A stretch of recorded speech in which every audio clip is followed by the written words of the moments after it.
नमस्कार. न्यूज डंकामध्ये मी महेश विचारे आपल्या सगळ्यांचं मनपूर्वक स्वागत करतो. मित्रांनो, एखादं आंदोलन आयोजित केल्यानंतर ते आंदोलन ज्या दिशेने जात असतं त्या दिशेने जाताना त्यावर नियंत्रण आवश्यक असतं. ते नियंत्रण नसेल आणि जे काय आपल्याला त्याच्यातून साध्य करायचे ते साध्य करण्याच्या अनुषंगाने त्या आंदोलनाची दिशा ठरत नसेल तर ते लवकरच भरकटू लागतं आणि आपोआपच त्या आंदोलनाचा सगळाच फज्जा उडतो. कोणत्याही प्रकारचं जे काय साध्य त्यातून करायचे ते काय हाती लागत नाही आणि फक्त एक आंदोलन होतंय, लोक जमतायत, त्यासमोर भाषणं होत आहेत, याच्या पलीकडे काही होत नाही. मनोज जरांगे पाटील यांचं आंदोलन जे आहे ते हळूहळू त्या दिशेने चाललेलं आहे. म्हणजे याचा अर्थ सुरुवातीला ज्या वेळेला त्यांनी आंदोलन केलं तेव्हा अर्थातच अजूनही मराठ्यांबद्दल, त्यांच्या एकंदरीत मागासलेपणाबद्दल लोकांच्या मनामध्ये अजूनही सहानुभूती आहे की खरोखर आरक्षण जर मिळायचं असेल तर त्यांना मिळालं पाहिजे, त्यातून त्यांची आर्थिक स्थिती सुधारली पाहिजे, त्यांना नोकऱ्या मिळाल्या पाहिजेत. हे सगळं सर्वसामान्य जनतेलाही वाटतं. म्हणजे मराठा समर्थकांना वाटतच असेल, पण सर्वसामान्य लोकांनाही वाटतं की खरोखरच जर आरक्षण मिळणं शक्य असेल तर ते मिळालं पाहिजे. त्यातून त्यांचं जे काही उन्नती आहे, प्रगती आहे, ती जर होऊ शकत असेल त्यातल्या काही लोकांची तरी, तर ती व्हायला हवी. आणि त्यासाठी जरांगे पाटील जर काही नेतृत्व करत असतील तर लोक त्यांचं समर्थनही करतील आणि करतही आहेत. पण ते करत असताना कुठेतरी त्या आंदोलनाची दिशा ही आपल्याला त्यातून जे साध्य करायचे, म्हणजे जे आरक्षण मिळवायचे त्या दिशेने न जाता एक वैयक्तिक टीका करणं, नेत्यांवर कोणत्याही भाषेचा वापर करणं त्यांच्यासाठी, मग ते मंत्री असोत की नेते असोत, अनेक वर्ष राजकारणामध्ये वावरलेले असोत, त्यांना त्या आरक्षणातला अनेक वर्षांचा अनुभव असो, त्याची कशाची तमा न बाळगता त्यांच्यावर रोजच्या रोज टीका करायची आणि त्यांची लायकी काढायची. कधी त्यांना एकेरीत बोलायचं, कधी त्यांना बघून घेऊ अशा पद्धतीची धमकी द्यायची, इशारा द्यायचा. अशा पद्धतीने जर आंदोलन चालायला लागलं तर मग त्याचा जो मूळ उद्देश आहे तो मात्र बाजूला राहतो. आणि हेच सध्या जरांगे पाटलांच्या आंदोलनामध्ये दिसून येतं. म्हणजे गेल्या काही दिवसांपासून ते दिसून येते. पण आता तर त्यावेळेला सरकार हे लक्ष होतं त्यांचं, सरकारवर सातत्याने ते आरोप करत होते. सरकारचे वेगवेगळे नेते जे आहेत किंवा मंत्री आहेत किंवा त्यांचं एखादं शिष्टमंडळ हे त्यांना भेटलं, त्या संदर्भात काही तोडगा निघाला, मुदत मागितली, ती मुदत जी आहे ती त्यांनी सरकारने जी आहे ती स्वीकारलेली आहे. हे सगळं झालं. पण आता हे आंदोलन जे आहे त्याच्यात वैयक्तिक टीका जी आहे त्याला प्राधान्य मिळू लागलेलं आहे. मग फडणवीसांवर टीका करायची, ठीक आहे, ते उपमुख्यमंत्री आहेत, त्यामुळे सरकारमधले एक मंत्री या नात्याने तुम्ही त्यांच्यावर टीका करू शकता, त्यांच्याकडून अपेक्षा व्यक्त करू शकता. पण ती टीका जी आहे त्याची एक मर्यादा पण असली पाहिजे. ती मर्यादा ओलांडली गेली की मग मात्र अर्थातच हे सरकारच जे काय आरक्षण देणार आहे ते कोण देणार आहे? सरकारच देणार आहे. देवेंद्र फडणवीस असतील, एकनाथ शिंदे असतील, अजित पवार असतील, यांचंच सरकार आहे. तेच तुम्हाला आरक्षणासंदर्भात जी काही मदत करायची आहे किंवा तुमच्या सोबत चालायला ते तयार आहेत, त्याच्यावरचा तोडगा काढण्यासाठी तयार आहेत. पण त्यातल्याच लोकांना अद्वा बोलायचं किंवा एकेरी भाषेने त्यांचा उद्धार करायचा रोजच्या रोज, हे मात्र कुठेतरी कदाचित मराठा समर्थक समोर बसलेल्या काही लोकांना आवडतही असेल. ते टाळ्या शिट्ट्या वाजवत असतील. त्यातून जरांगे पाटलांना वाटत असेल की हे बोलतोय हेच आंदोलनाची हीच खरी दिशा आहे, हेच आंदोलनाचं स्वरूप असलं पाहिजे. तर मात्र ती आंदोलनाची योग्य दिशा नाहीये. तुम्हाला आरक्षण मिळवायचे, ते मिळावं असं अनेकांना वाटतंय, सर्वसामान्य जनतेलाही वाटतंय. पण त्यासाठी योग्य टप्प्याटप्प्याने तिथे पोचणं आवश्यक आहे. की आपल्याला एक टप्पा अमुक हा गाठायचा आहे आणि त्यासाठी हे पर्याय आपल्या समोर आहेत, हे मार्ग आहेत, ही दिशा असेल, तो टप्पा एकदा पार झाला की पुढच्या टप्प्याकडे आपण वळू, या पद्धतीने आंदोलन यशस्वी करता येऊ शकतं. पण जरांगे पाटील मात्र सरसकट तुम्ही आरक्षण द्या, नाहीतर बघून घेऊ, नाहीतर मी आणि तुम्ही आहात, अशा पद्धतीची जेव्हा भाषा वापरू लागतात तेव्हा मात्र आंदोलनाची दिशा आता भरकटते असं वाटलं जर कोणाला, तर त्यात चूक काय आहे? मग भुजबळांना अगदी ते आता एकेरीतच बोलतात. रोजच्या रोज जेव्हा भुजबळांसंदर्भात काही ते बोलतात तेव्हा एकेरीतच बोलतात. भुजबळांवर आरोप झालेले आहेत, ते तुरुंगात जाऊन आलेले आहेत, हे सगळं खरंच आहे. पण ते मंत्री आहेत आणि त्याच सरकारमधले मंत्री आहेत ज्या सरकारकडून जरांगे पाटलांना आरक्षणाची अपेक्षा आहे. बरं, तुमचं मराठा आणि ओबीसी यांच्यातलं जे वाद निर्माण झालेला आहे तो वेगळा ठेवा, पण अशा पद्धतीची भाषा वापरली जाते. मंगल प्रभात लोढा आहेत, ते सुद्धा मंत्री आहेत, त्यांच्याबद्दल काहीतरी बोलायचं, प्रवीण दरेकरांबद्दल बोलायचं. आता काही जणांना हे आवडत सुद्धा असेल, विशेषतः महाविकास आघाडीतले इतर पक्ष, विरोधी पक्ष जे आहेत त्यांना आवडत असेल की बरं आहे, जरांगे पाटील चांगलंच बोलतायत त्यांच्याबद्दल, त्याची मजा घेऊया. तर ती मजा घेण्यासाठी जर जरांगे पाटील ती मजा घेऊ देत असतील त्यांना, तर ते मात्र अजिबात योग्य नाही. म्हणजे समोर लोक बसलेले आहेत, आज हजारोंची सभा जी आहे ती आयोजित करतात, अनेक एकरांवरी सभा होते.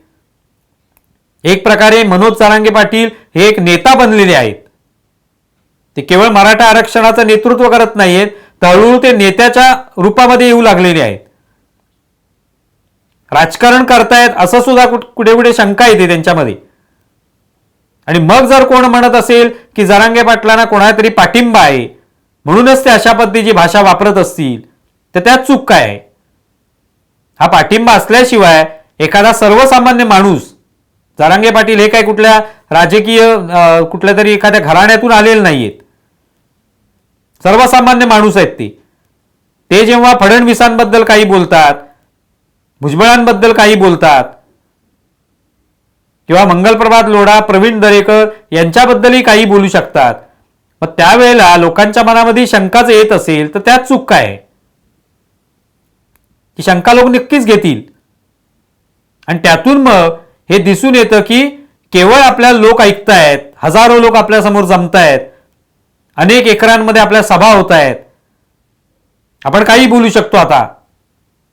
आणि आपण काही बोललो तर त्या ठिकाणी काही होणार नाही आपल्याला. अर्थात सरकार कारवाई करत नाहीये, याचं कारण तेच असेल की जरांगे पाटील जे बोलतायत, बघूया त्याचं पुढे काय होतंय. शेवटी असं बोलत गेल्यानंतर, एक मर्यादा ओलांडल्यानंतर, त्याचं उल्लंघन केल्यानंतर त्याचे परिणाम आंदोलनावर होतातच. कधीतरी ते परिणाम होतील याची प्रतीक्षा कदाचित सरकार करत असेल, त्यामुळे ती कारवाई थेट कोणती केली जात नाहीये. पण अशी भाषा जर आणखी एखादा सर्वसामान्य माणूस जर बोलत असेल, उच्चारत असेल, एखाद्या सोशल मीडियावर अशी भाषा एखाद्या मंत्र्याबद्दल, एखाद्या नेत्याबद्दल उच्चारली गेली तर निश्चितपणे त्याच्यावर कारवाई होऊ शकेल. पण ती जरांगे पाटलांवर होत नाहीये. आणि ते त्यांना माहिती आहे की आपल्या सोबत असंख्य लोक आहेत, मराठा समर्थक आहेत, त्यामुळे आपण काही बोलू ते लोक ऐकून घेतील, नेत्यांना ऐकून घ्यावं लागेल. तर ही भूमिका मात्र योग्य नाहीये. आता याच्यातून जरांगे पाटील आपल्या पद्धतीने जो काही संताप त्या नेत्यांवर काढायचा आहे तो काढतातच, पण ते जे काय भाषा वापरतायत त्यातून त्या समर्थकांमध्ये, समोर बसलेल्या समर्थकांमध्ये हीच भावना निर्माण होईल की आम्ही सुद्धा भुजबळांना काही बोलू शकतो, आम्ही फडणवीसांना काही बोलू, आम्ही मंगलप्रभात लोढा, प्रवीण दरेकर किंवा उद्या अजित पवार यांच्याबद्दल काही बोलू, आम्हाला हवं ते बोलू, कारण आमचा नेताच बोलतोय, आम्हालाही तो बोलण्याचा अधिकार आहे. कदाचित कृतीमध्ये आणण्याचा प्रयत्न कोणी करतील आणि ते झालेले आहेत प्रकार आपण पाहिले, जाळपोळीच्या घटना घडलेल्या आहेत. जरांगे पाटील ज्या पद्धतीची भूमिका व्यक्त करतायत ती मात्र कोणत्याही पद्धतीने स्वीकारार्ह नाही. कोणत्याही नेत्यांवर कशाही पद्धतीने बोलायचं, देत असाल तर आरक्षण आत्ता दिलंच पाहिजे, नाही दिलं तर बघून घेऊ, ही भूमिका योग्य नाही. आणि ज्या वेळेला आंदोलनाची आपण एक प्रकारे दिशा ठरवतो ते आंदोलन लोकशाही मार्गाने करायचं असतं. मग जर ही लोकशाही त्यांनी स्वीकारलेली आहे तर समोरच्या नेत्यांवर तुम्ही टीका जरूर करा, पण ती टीका करताना एक भान असलं पाहिजे, एक मर्यादा असली पाहिजे, नाहीतर मग ती लोकशाही न राहता ती ठोकशाही होते. आणि मग ती एकदा मर्यादा ओलांडली की सरकारला सुद्धा कारवाई करण्या वाचून काही पर्याय राहणार नाही. अर्थात अजूनही सरकारने कोणती कारवाई केलेली नाही. पण ज्या पद्धतीची भाषा जरांगे पाटील रोजच्या रोज वापरत आहेत ते पाहता एक ना एक दिवस याचा कडेलोट होण्याची शक्यता आहे. आणि मग अशी अनेक आंदोलनं आहेत, महाराष्ट्रामध्ये असतील, देशभरात आहेत, जी भरकटली आहेत. त्यांची दिशा जी आहे ती कोणती असायला पाहिजे होती हे विसरून गेले नेते. आणि मग ती दिशा न राहिल्यामुळे ती आंदोलन भरकटली आणि संपून गेली. त्यातून जे काही साध्य करायचं होतं ते कधी साध्य झालं नाही. तीच गत कदाचित मग या आंदोलनाची होईल.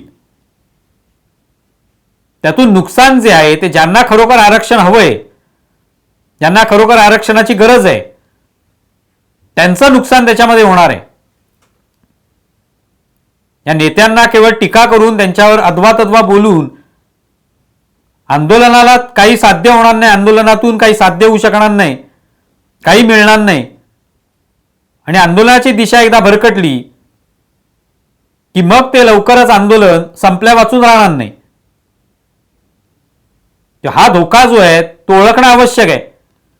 पण सध्या तरी जरांगे पाटील हे अशा भ्रमामध्ये आहेत किंवा असं एक त्यांच्यासमोर चित्र निर्माण झालेलं आहे की आपण आता बोलू आणि ते सरकारला ऐकून घ्यावंच लागेल. आपण कोणत्याही भाषेत बोलू, किती खालच्या भाषेत बोलू.